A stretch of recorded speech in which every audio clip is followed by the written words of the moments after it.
when that fire happened maybe or something. But he also said it's been doing this. So, and it makes sense. No, this shit's fucking garbage. So maybe it just rubbed itself raw when it went around that corner on the metal, and it just like slapped fucking the main hot cord onto some metal because it's just cooked like all the way up into there, and I just like separated and I was pulling around, and then all of a sudden I was getting my lights back, and then now it just like starts every time. So I have to figure out what's in that wrap of cables. Figure out what I want to do with it. Also, there's an isolator installed, but someone's unhooked it.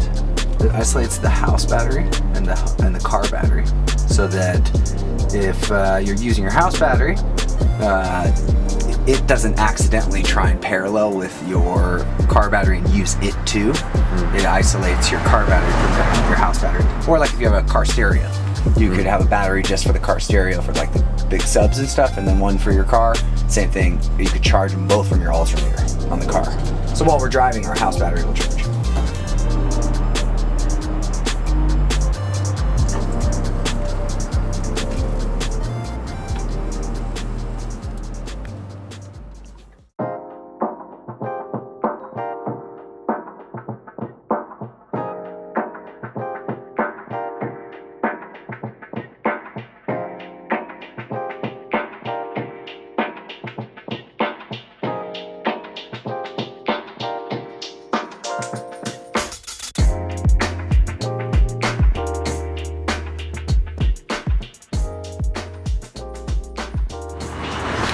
Yeah. Parking lot carburetor rebuild. Or, let's not call it a rebuild, let's call it cleaning. Parking lot carburetor cleaning. But we didn't have an accelerator pump. We didn't have an idle circuit in this Holly. And so the main thing you need to do is just obviously take off the primary circuit bowl, because I already know this thing runs pretty good on the freeway. When I open the choke all the way and floor it, it runs. But, so I know the secondary circuit must not be too bad. But the primaries had all this literal silver paint that this idiot, sorry to call him an idiot, but whoever owned this carburetor at one point, or a mechanic that worked on it, painted it silver. And probably for a long time, the gas has been eating away and making it weak, and then just pulling it into the airstream. And so this carburetor is just filled with it, but not anymore. I've cleaned it all out now. Now all the circuits are clean, and I was able to get the accelerator pump all the way clean too, which that was actually the hardest. It was filled with that silver paint. So I'm gonna put this guy back together, and hopefully that thing runs like 1,000 times better. So this is how you would set your float. Realistically, if you took it off the car, you just basically turn it upside down and then make sure it's like a level square. This, I mean, yeah, this is maybe a touch high. Maybe it could go right there instead. And to do that, take off this set screw, and then this little nut right here, I would just basically turn it in maybe a quarter turn, and that would lift that float just like that. So, but it's pretty much there. So I'm gonna leave it be. I've got a new gasket in that kit, and that's it. It's just easy peasy. A quick cleaning. This is like almost what you would do if you owned a carbureted car and you were doing a seasonal cleaning. Like when the temperature and the weather starts to change, take your carburetor apart, clean it, and reset it for the current kind of weather and temperature, and your car is going to run fantastic. So that's basically what this is. This is like a spring cleaning, or we'll call it a winter cleaning. All right, like an easy way also to know you rebuilt the carburetor in a decent fashion, or you did a good job cleaning it, is Hollies are all set the same way. It has two little, what are called transfer slots. I don't know if you're gonna be able to see them in the camera, but there's this circle port. That's my actual idle port.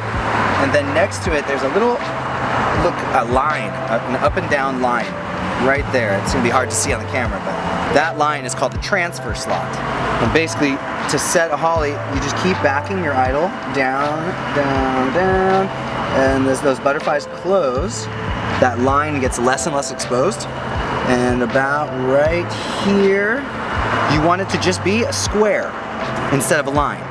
So that little tiny black dot right next to this butterfly, there's just now a basically little tiny boop, boop, boop square.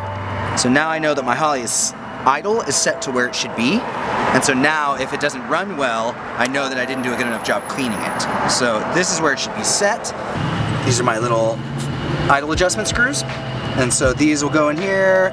I'm pretty sure Hollies work on air bleed, so this allows more or less air in. Basically, I usually set those to about 1.5 turns out from all the way closed. That's a pretty good starting space for a Holly if it's clean.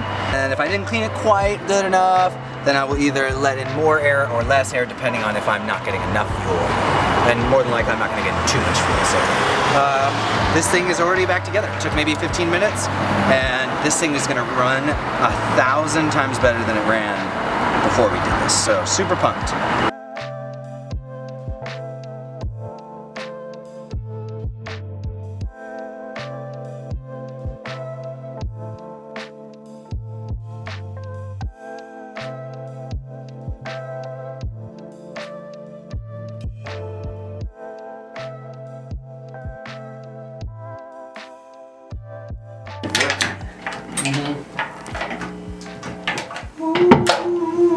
Oh, it smells so bad. The cable's like $4. Is it hard to replace it all or no? God. Easy.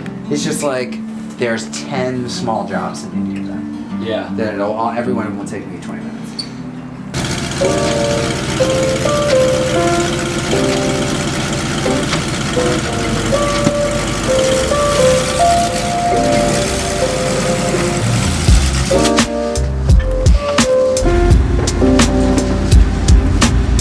Oh, that's awesome. Just need to chill.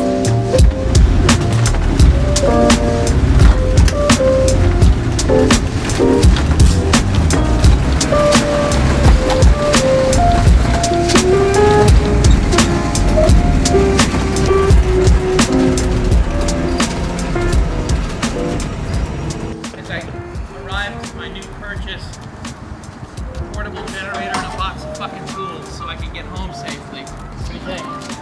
It's cool. Yeah, it is cool. And the red jumpsuit's really helping me today. Cheers. No. I mean, hilarious. no, I think it's fair. You do good work.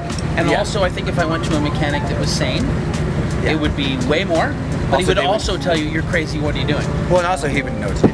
That's probably true too. Yeah, exactly. The brakes on this are great now, but if we ever want to just like 100% rebuild them, right? Right. I wouldn't even trust a really good mechanic. Right. I would only trust Somehow I would trust the guy that wears jumpsuits. Hell yeah, because I know what's irreplaceable and replaceable. And so it's about being very, very delicate. You're going to become good friends with a guy named Jeff, too.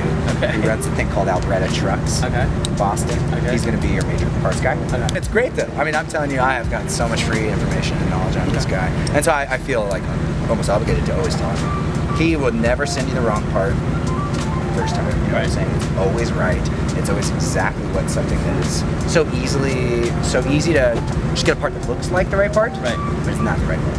You know? I haven't driven it home yet. But all that stuff, you guys have been amazing. And then I just like what you do. I like how you do it. Use a clothes hanger to make something happen because it works. Yeah. Well, and at this point, there's no more clothes hangers. Right. Everything is. This thing's bitching. Okay. And that idle, tell me if you've heard of. I've never heard an Carburetor idle better in my entire life. You know what I'm saying? I just feel like I'm not going to haggle with you. You guys are doing this. This is more of an energy thing. It's not just a transaction. Yeah. You know what I mean? And now you have. You guys have a passion for this that I definitely will never share. But as a character in our story, Yeah. I'm passionate about that. I got you a motorhome. You happy? Liar!